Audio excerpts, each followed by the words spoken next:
Hi friends, welcome to the channel Kasturi's world. Hi, നമ്മളിപ്പോൾ പോകുന്നത് അമ്പലപ്പുഴയിൽ നിന്ന് 5 കിലോമീറ്റർ കിഴക്ക് സ്ഥിതി ചെയ്യുന്ന കരുമാടി എന്ന ഒരു കിടിലം വൈബുള്ള ഗ്രാമത്തിലേക്കാണ്. കൂടാതെ കുട്ടനാട്ടിലെ പാടശേഖരത്തിൻ്റെ ഇടയിലൂടെയുള്ള ഒരു യാത്ര. ഇപ്പോൾ ഇവിടെ കൊയ്ത്ത് കഴിഞ്ഞ് വിളവെടുപ്പ് സമയമാണ്. കൊയ്ത് നെല്ല് കൂട്ടിയിരിക്കുന്ന സ്ഥലങ്ങളിൽ കർഷകർ ഇത് ചാക്കിലാക്കി വണ്ടിയിൽ കയറ്റുന്ന കാഴ്ചയാണിത്. കർഷകർ നെഞ്ചുരുകി പണിയെടുക്കുന്ന ഒരു പാടമാണിത്. അപ്പുറത്തും ഇപ്പുറത്തുമൊക്കെ അങ്ങ് കണ്ണെത്താ ദൂരത്തോളം കുട്ടനാടിൻ്റെ ഈ പാടശേഖരങ്ങൾ കിടപ്പുണ്ട്. പഴയ പ്രതാപകാലത്ത് നമ്മുടെ കേരള നാടിനെയൊക്കെ തീറ്റിപ്പോറ്റാനുള്ള അരി ഉണ്ടാക്കിയിരുന്ന ഒരു നാടാണ് ഈ കുട്ടനാട്. തിരിച്ചും നമ്മൾ കുട്ടനാടിൻ്റെ ആ പ്രതാപകാലത്തേക്ക് തിരിച്ചു പോകുമെന്ന് പ്രാർത്ഥിക്കുന്നു. എത്ര ബ്യൂട്ടിഫുള്ളാണ് നമ്മളൊക്കെ അറിയാതെ പോയ നമ്മുടെ ഈ കുട്ടനാട്.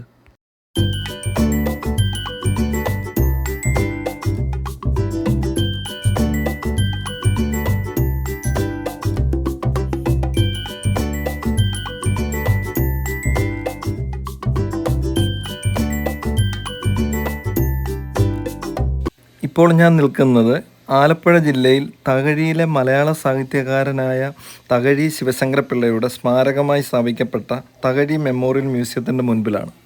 ഇപ്പോൾ ഈ മ്യൂസിയത്തിൻ്റെ മെയിൻ്റനൻസ് വർക്ക് നടക്കുകയാണ്, അതുകൊണ്ട് ഉള്ളിലേക്ക് പ്രവേശനമില്ല. തകഴി ശിവശങ്കരപ്പിള്ളയുടെ കുടുംബ വീടായ ശങ്കരമംഗലം ഭവനം കേരള സർക്കാർ 2000 ഏറ്റെടുത്ത് 2001 മ്യൂസിയം ആക്കി മാറ്റുകയായിരുന്നു. ഇപ്പോൾ പുരാവസ്തു വകുപ്പാണ് മ്യൂസിയം പരിപാലിക്കുന്നത്. കുട്ടനാട് പ്രദേശത്തിൻ്റെ ഒരു ഭാഗമായ തകഴി കായൽ അതിർത്തിയിൽ പമ്പാനദിയുടെ തീരത്താണ് സ്ഥിതി ചെയ്യുന്നത്. ആദ്യകാലത്ത് ബുദ്ധമതത്തിൻ്റെ കേന്ദ്രമായിരുന്ന തകഴി ചെമ്പകശ്ശേരി രാജ്യത്തിൻ്റെ കീഴിലായിരുന്നു.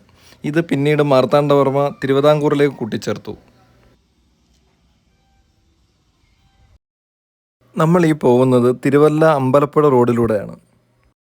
നിരവധി ഐതിഹ്യങ്ങളും കെട്ടുകഥകളും കൂട്ടിപ്പിണഞ്ഞു കിടക്കുന്ന കേരളത്തിലെ ബുദ്ധപ്രതിമകളിൽ ഏറ്റവും സവിശേഷതയുള്ള ഒരു സ്ഥലമാണ് ആലപ്പുഴയിലെ കരുമാടി എന്ന ഗ്രാമത്തിൽ സ്ഥിതി ചെയ്യുന്ന കരുമാടിക്കുട്ടൻ. കരുമാടിക്കുട്ടൻ എന്ന് കേൾക്കുമ്പോൾ തന്നെ നമ്മുടെ മനസ്സിലേക്ക് വരുന്നത് കുട്ടനാടിൻ്റെ സൗന്ദര്യവും ചേറിൻ്റെ മണവും കുട്ടൻ എന്ന കഥാപാത്രത്തെ അവതരിപ്പിച്ച കലാഭമണിയുടെ സിനിമയെപ്പറ്റിയാണ്. പക്ഷെ അതല്ല.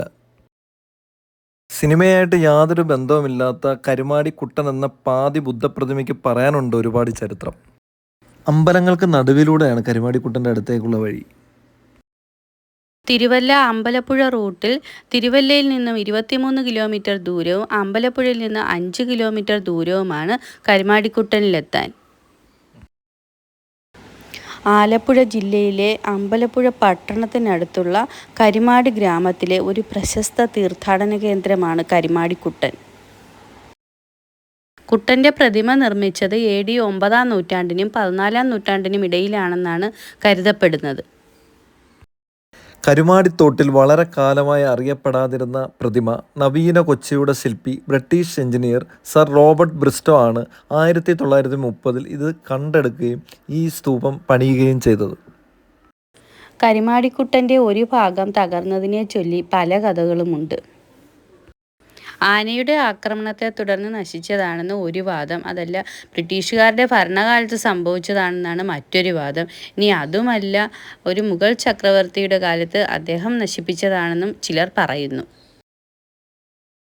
1965 ദലൈലാമ കരുമാടിക്കുട്ടൻ സന്ദർശിക്കുകയും അതിൻ്റെ സംരക്ഷണത്തിനായി ഏർപ്പാടുകൾ ചെയ്യുകയും ചെയ്തു. ആൽത്തറയും ആമ്പൽ നിറഞ്ഞ കുളവും നീങ്ങുന്ന കൽവിളക്കമുള്ള അമ്പലവും വയലുകളും കുട്ടനാടിൻ്റെ വൈബുള്ള ആറിൻ്റെ തീരത്ത് നിൽക്കുന്ന ചരിത്ര സ്മാരകമാണ് കരുമാടിക്കുട്ടൻ. കരുമാടിക്കുട്ടൻ കേരളത്തിലെ ഏക ബുദ്ധമത തീർത്ഥാടന കേന്ദ്രമാണ്. മുമ്പ് ശ്രീമൂലവാസം എന്നറിയപ്പെടുന്ന കരുമാടിയിലാണ് ബുദ്ധ സന്യാസിമാർ ബുദ്ധമതം പ്രചരിപ്പിച്ചതെന്ന് വിശ്വസിക്കപ്പെടുന്നു. ഇന്ന് സാംസ്കാരിക വകുപ്പിൻ്റെ കീഴിലാണ് ഈ ബുദ്ധമത സ്മാരകം. ഇന്ത്യയിലുടനീളവും ലോകമെമ്പാടുമുള്ള തീർത്ഥാടകരെ ആകർഷിക്കുന്ന കിഴക്കിൻ്റെ വെന്നീസ് എന്നറിയപ്പെടുന്ന ആലപ്പുഴയിലെ പുന്നമട തടാകത്തിലൂടെ കരുമാടിക്കുട്ടനിലേക്ക് നമുക്ക് ബോട്ടുകളിൽ പോകാൻ പറ്റും.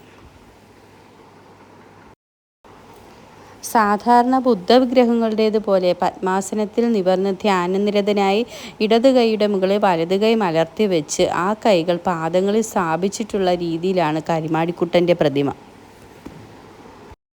എന്നാൽ ഇടത് കൈയും ഇടത് കാലിൻ്റെ കുറച്ചു ഭാഗവും നഷ്ടമായിട്ടുണ്ട്. ആദ്യ ചേര രാജാക്കന്മാരുടെ തലസ്ഥാനം കുട്ടനാട് ഉൾപ്പെടുന്ന ആലപ്പുഴയിലായിരുന്നു. അക്കാലത്തെ ചേര രാജാക്കന്മാരെ കുട്ടുവർ, കുട്ടവൻ, കുട്ടൻ എന്നും മറ്റും വിശേഷിപ്പിച്ചിരുന്നു. ഇവർ മിക്കവരും വാർദ്ധക്യകാലത്ത് സന്യാസം സ്വീകരിക്കുകയും പലരും ബുദ്ധഭിക്ഷുക്കളായി തീരുകയും അർഹത സ്ഥാനം ലഭിക്കുകയും ചെയ്തിരുന്നു. പലരുടെയും പേരിൽ ബുദ്ധവിഹാരങ്ങൾ പണിതിരുന്നു. അങ്ങനെയാണ് കുട്ടൻ എന്ന പേരിലുള്ള ബുദ്ധപ്രതിമയുണ്ടാവാനുള്ള കാരണം. ചാനൽ പുതിയതായി കാണുന്നവർ ലൈക്കും ഷെയറും സബ്സ്ക്രൈബും ചെയ്തൊന്ന് സപ്പോർട്ടും കൂടി ചെയ്യണേ. വീണ്ടും പുതിയ വീഡിയോകളുമായി കാണാം. Thank you.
you